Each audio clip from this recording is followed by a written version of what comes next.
کابل ښاریان د کرونا وبا او قرنطین پر مهال د درملو د احتکار او درملتونونو د لوړو نرخونو څخه شکایت کوي.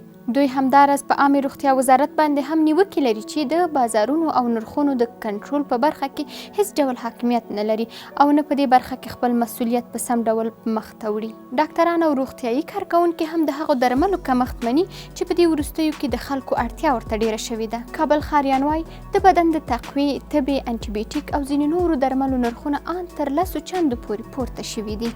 دوی د مثال په ډول د ډیکسامیتازون درمل یادونه کوي چې تر پرونه یې 10 پاکټه په 100 افغانۍ و، خو د کورونا د احتمالي درمل په توګه د اعلان څخه وروسته یې نرخ په خودسره توګه د درملتونونو لخوا تر 500 افغانۍ پورته شو. ښاریان وایي د درملو هغه عمده فروشان او درملتونونو څښتنان باید سخت مجازات شي چې د آزاد بازار سوداګرۍ څخه ناوړه ګټه اخلي. ټول خلک غریبان دي، باید دا دوا قیمت ونه کړي چې په کوم قیمت اخیستې ده یو 15 روپۍ پکې فایده واخلي.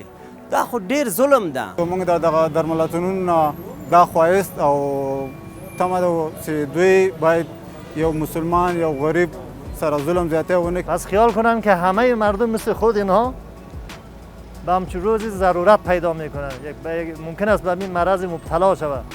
پس بیان انصاف را، وجدان خود را زیر پا نکنن. د زاویه نیوز خبریال درمل پلورونکو او د درملتونونو مالکانو سره هم خبرې کړي چې هغوی هم د درملو د نرخونو لوړېدل مني. قیمت از این سابق بود یک قوطی 70 روپه 80 روپه و نهایتش کمپانی بهترش 150 روپه.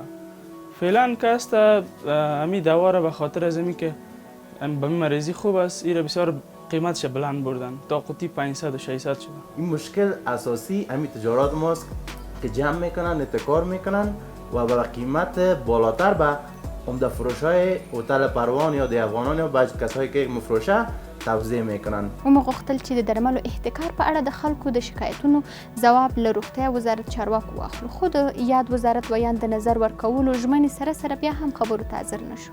دیني عالمان هم د درملو احتکار د اسلامي لارښوونو خلاف کړنه بولي او پر وړاندې د درېدو سپارښتنه کوي. رسول الله صلی الله علیه و وسلم د دې په اړه باندې فرمایلی دي من احتکر فهو خاطئ.